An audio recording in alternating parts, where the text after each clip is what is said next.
एवढे सगळे तुझ्या आई वडिलांनी तुझ्यासाठी केलेलं असते, तुझा प्रत्येक हट्ट, प्रत्येक सगळ्या गोष्टी तुला पुरवलेल्या असतात.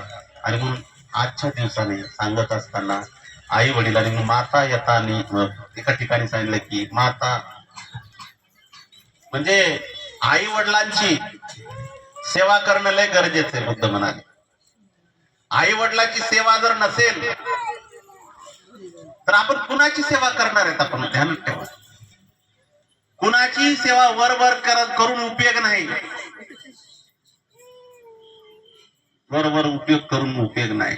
नंतर रुग्णाची सेवा सांगितली भगवान बुद्धाने. आधी आई वडिलाची सेवा, नंतर रुग्णाची सेवा.